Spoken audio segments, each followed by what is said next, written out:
ये पूरी समाजवादी की लीडरशिप ढीली लीडरशिप है, एकदम बिल्कुल ढीली लीडरशिप है कि आज हमको एक तरफ से डराया जाता है। अखिलेश कहते हैं कि अगर वोट मुझे नहीं दोगे तो कभी चुनाव नहीं होगा। अखिलेश यादव ये क्यों भूल जाते कि जब वो मुख्यमंत्री थे तो आज़ादी के बाद 50,000 मुसलमानों को उनके घर से बेघर कर दिया गया था। वो मुजफ्फरनगर का कांड जब हुआ था, अखिलेश यादव मुख्यमंत्री थे, बीजेपी का मुख्यमंत्री है और अखिलेश यादव उनकी ताईद में खड़े हो गए और खड़े होकर क्या किए कि नहीं नहीं, मोहन यादव को हटाने की बात हो रही है। अखिलेश यादव से पूछना चाह रहे हैं, वो यादव हैं और आप यादव हैं, तो यादव पे इल्जाम लगा तो आपके दिल और दिमाग में तकलीफ पहुंच गई। संभल में मेरी मस्जिद को शहीद कर दिया गया, नोटिसें दी जा रही हैं, अखिलेश को तकलीफ नहीं होती है।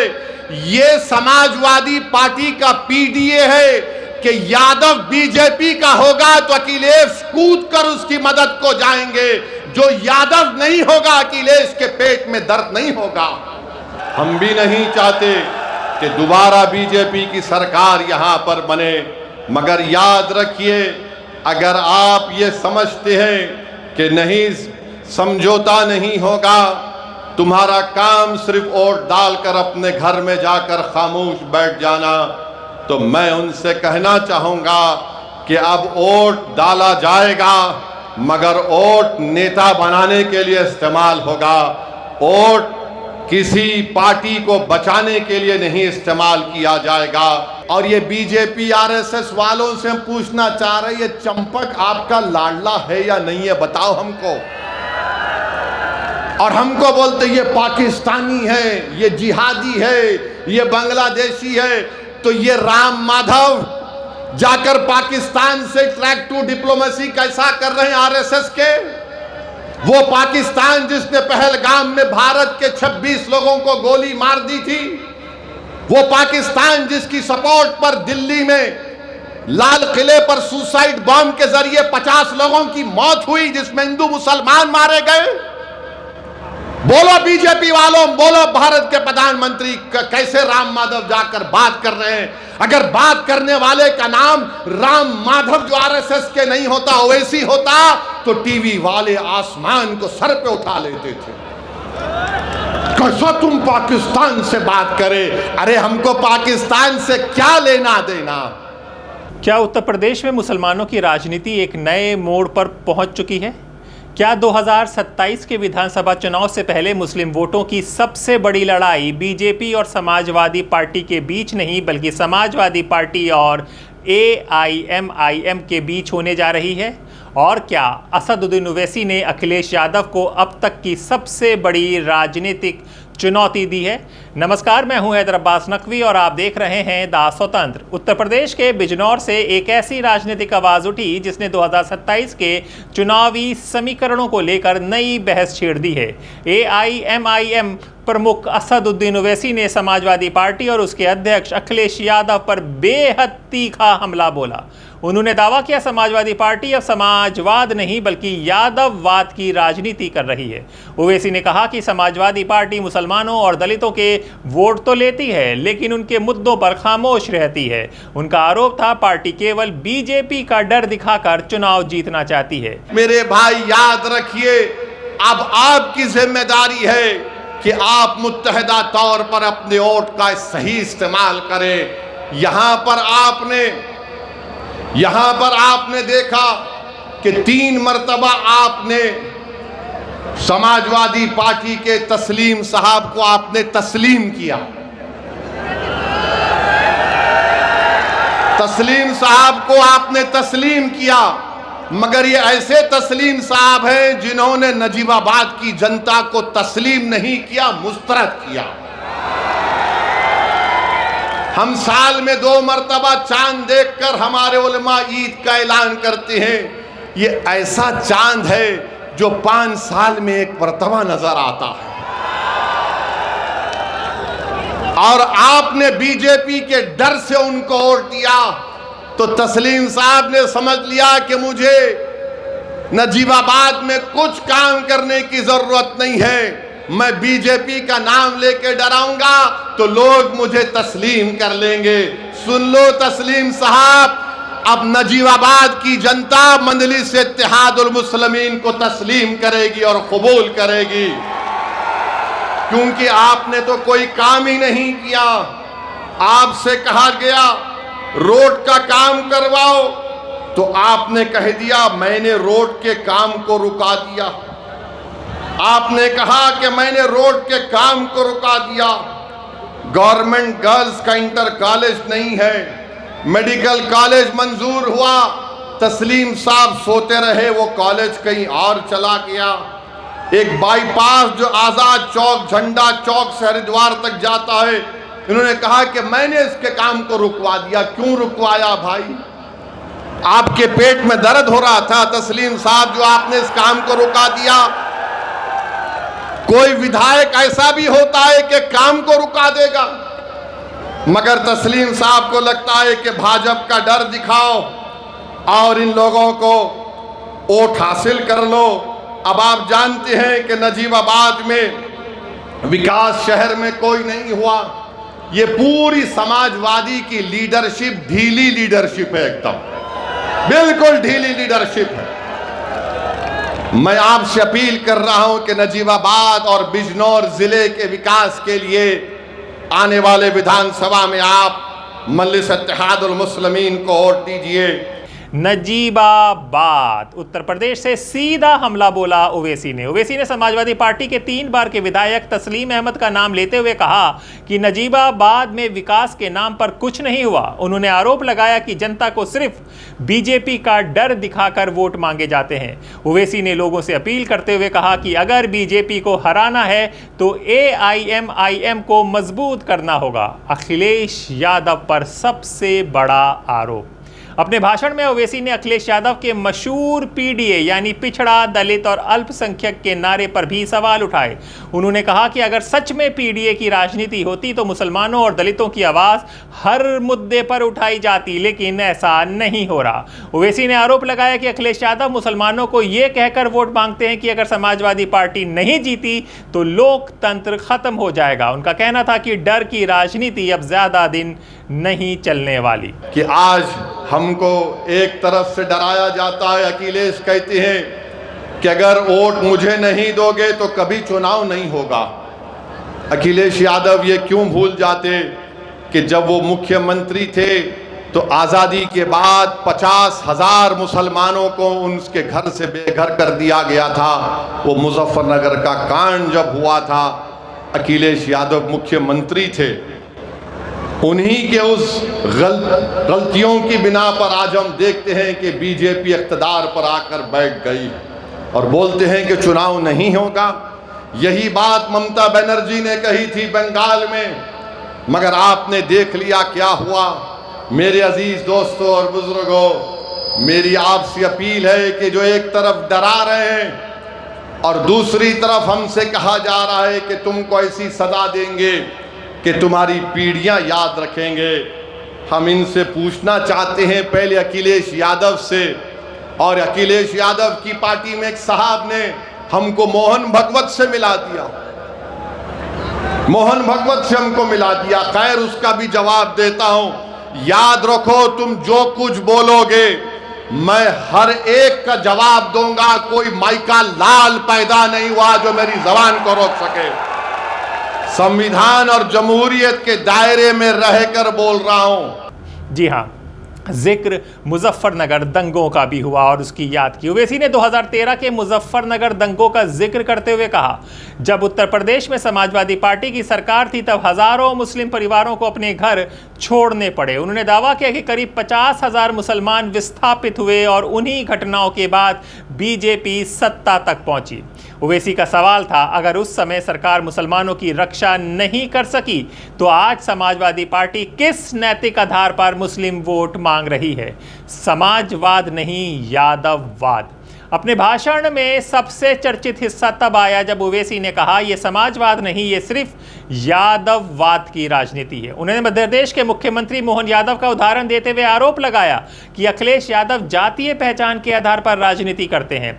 वहीं उन्होंने संभल में मस्जिद से जुड़े विवाद का जिक्र करते हुए कहा कि ऐसे मामलों में समाजवादी पार्टी की आवाज सुनाई नहीं देती। एक मध्य प्रदेश के मुख्यमंत्री हैं बीजेपी के, उनका नाम है मोहन यादव साहब। इंडियन एक्सप्रेस अखबार ने एक खबर छापी कि मोहन यादव साहब के परिवार ने जमीनात के कारोबार करके जहां पर मध्य प्रदेश की बीजेपी सरकार ने विकास का काम करवाया, वहां पर मोहन यादव साहब और उनके परिवार ने उन जगह पर जमीन खरीदकर फायदा उठाया।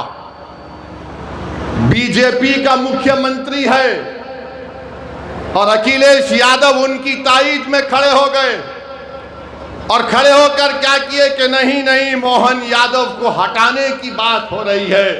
अखिलेश यादव से हम पूछना चाह रहे हैं, वो यादव हैं और आप यादव हैं, तो यादव पे इल्जाम लगा तो आपके दिल और दिमाग में तकलीफ पहुंच गई। संभल में मेरी मस्जिद को शहीद कर दिया गया, नोटिसें दी जा रही हैं, अखिलेश को तकलीफ नहीं होती है।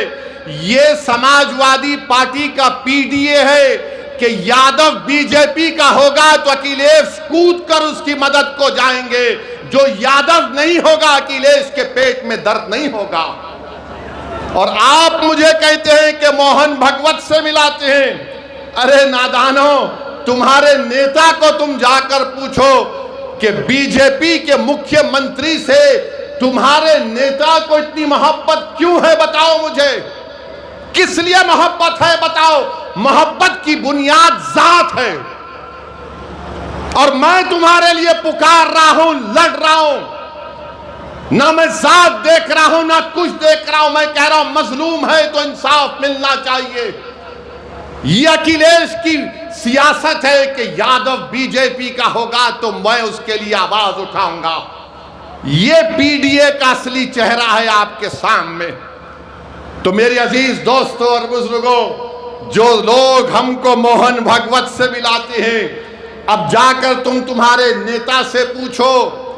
बिहार में भी अखिलेश यादव अपने 5 मुस्लिम, कितने 2 या 4 मुस्लिम विधायक को बिहार भिजाए और हर जगह पर जाकर ओवैसी के बारे में बोलो, ओवैसी के बारे में बोलो। ऐसा लग रहा था कि हमारे सास ससुरे भी इतना नाम नहीं लेते, हमारा ही वजीफा पढ़ रहे थे। सीमांचल की जनता ने कहा कुछ नहीं, वोट कटेगा नहीं, मंजलिस को वोट जाएगा, पतंग छाप को वोट जाएगा। मैं उनसे कहना चाहूंगा, किसी शायर ने अच्छा कहा था कि जाहिद तंग नजर ने मुझे काफिर जाना और काफिर ये समझता है कि मुसलमान हूं मैं।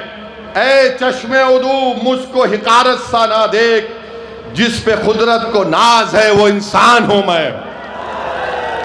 विपक्षी गठबंधन पर भी संदेश दिया। हालांकि ओवैसी ने यह साफ नहीं किया कि अगर सम्मान और बराबरी के आधार पर विपक्षी गठबंधन बनता है तो AIMIM उसके साथ काम करने को तैयार है। लेकिन उन्होंने यह भी कहा कि उनकी पार्टी अब किसी की बी टीम या जूनियर पार्टनर बनकर राजनीति नहीं करेगी। आप अपने वोट का सही इस्तेमाल करते हुए आने वाले असेंबली और विधानसभा के चुनाव में मजलिस इत्तेहादुल मुस्लिमीन के उम्मीदवारों को आप कामयाब करिए। यकीनन हम भी नहीं चाहते कि दोबारा उत्तर प्रदेश में बीजेपी की सरकार बने। मैंने पहले भी कहा और आज भी कह रहा हूं कि अगर कोई हमसे गठबंधन करने तैयार है बीजेपी को रोकने के लिए, तो सदुद्दीन ओवैसी आधे रास्ते तक पैदल चल कर आने तैयार है। हम भी नहीं चाहते कि दोबारा बीजेपी की सरकार यहां पर बने। मगर याद रखिए, अगर आप ये समझते हैं कि नहीं समझौता नहीं होगा, तुम्हारा काम सिर्फ वोट डालकर अपने घर में जाकर खामोश बैठ जाना, तो मैं उनसे कहना चाहूंगा कि अब वोट डाला जाएगा मगर वोट नेता बनाने के लिए इस्तेमाल होगा। वोट किसी पार्टी को बचाने के लिए नहीं इस्तेमाल किया जाएगा। मेरे अजीज दोस्तों और बुजुर्गों, अगर गठबंधन होगा, अलायंस होगा, इज्जत और मान सम्मान के साथ होगा, तो यकीनन असदुद्दीन ओवैसी और मजलिस इत्तेहादुल मुस्लिमीन उस गठबंधन के साथ काम करने को तैयार है।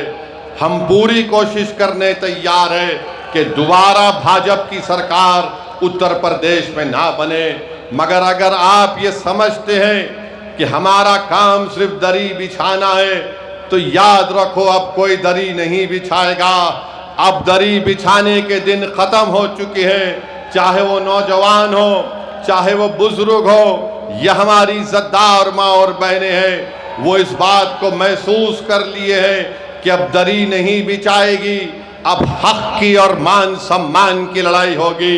अब नेता बनाया जाएगा, अब लीडरशिप बनाई जाएगी, और ऐसा लीडर बनाया जाएगा जो उत्तर प्रदेश की विधानसभा में जाकर अंधा, गूंगा और बहरा बनकर ना बैठे, बल्कि जब मस्जिदों को शहीद किया जा रहा है तो उनको अपनी जमीन की आवाज पर उस विधानसभा के दरो दीवार को हिला के रखना चाहिए था। मगर आज हम देख रहे हैं कि वो खामोश बैठे हुए।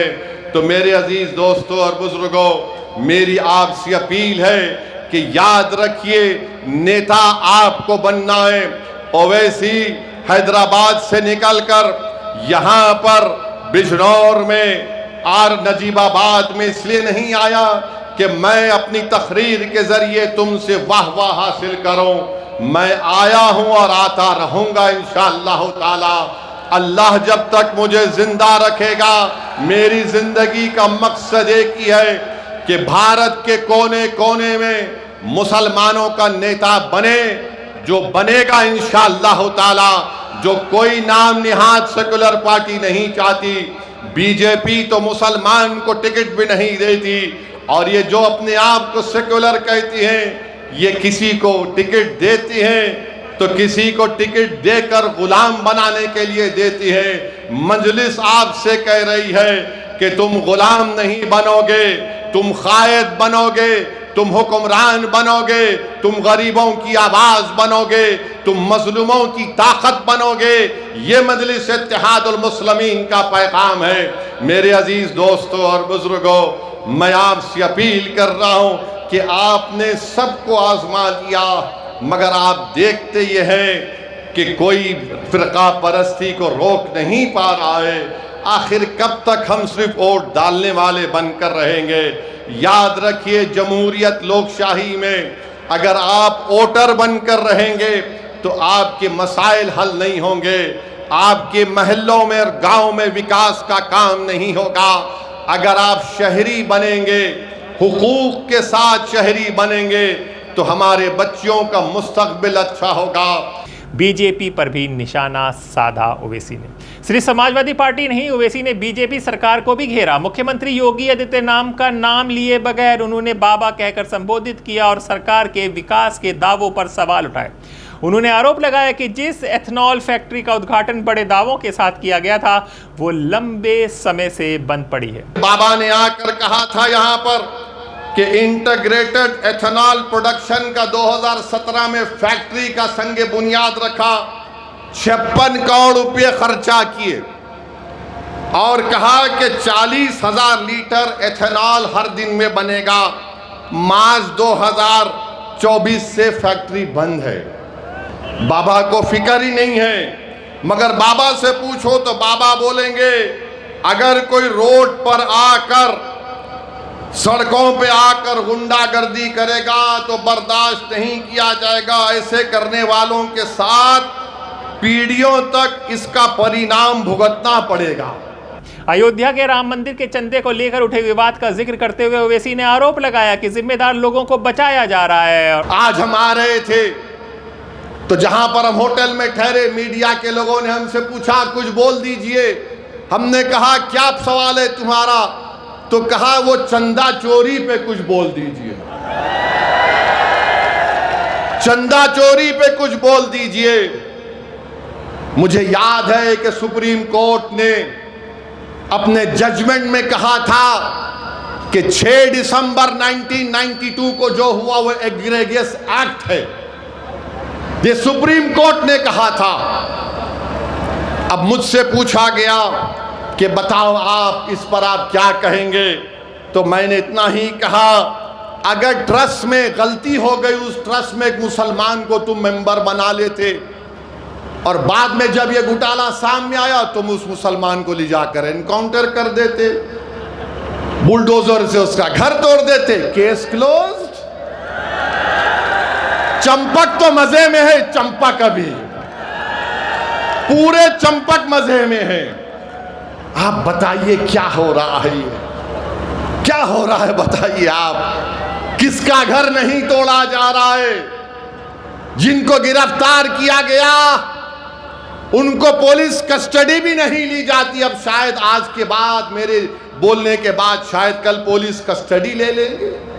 बताओ आज क्या हो रहा है उत्तर प्रदेश में।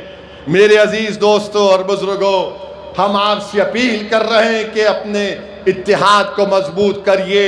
और ये बीजेपी आरएसएस वालों से हम पूछना चाह रहे हैं, ये चंपक आपका लाडला है या नहीं है, बताओ हमको। और हमको बोलते ये पाकिस्तानी है, ये जिहादी है, ये बांग्लादेशी है। तो ये राम माधव जाकर पाकिस्तान से ट्रैक टू डिप्लोमेसी कैसा कर रहे हैं आरएसएस के? वो पाकिस्तान जिसने पहलगाम में भारत के 26 लोगों को गोली मार दी थी, वो पाकिस्तान जिसकी सपोर्ट पर दिल्ली में लाल किले पर सुसाइड बॉम्ब के जरिए 50 लोगों की मौत हुई, जिसमें हिंदू मुसलमान मारे गए।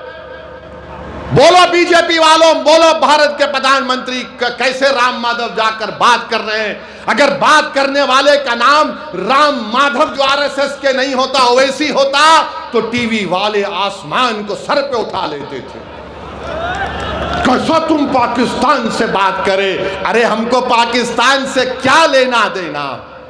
और सबसे बड़ा सवाल, क्या उत्तर प्रदेश में मुस्लिम वोट अब समाजवादी पार्टी के साथ रहेगा, या फिर ओवैसी 2027 में मुस्लिम और दलित वोटों को नया समीकरण बनाने में सफल होंगे? क्या समाजवादी पार्टी को अपनी रणनीति बदलनी पड़ेगी, और क्या ये लड़ाई आखिरकार बीजेपी को फायदा पहुंचाएगी? इन सभी सवालों का जवाब आने वाला चुनाव देगा। लेकिन याद रखिए, ओवैसी के ये आरोप, उनके राजनीतिक बयान, इन पर समाजवादी पार्टी की ओर से अलग अलग जवाब और पक्ष भी हो सकता है। लोकतंत्र में मतदाता अंतिम फैसला करता है। आप लोग इस पूरे मुद्दे पर क्या सोचते हैं? अपनी राय हमें कमेंट बॉक्स में ज़रूर बताएं।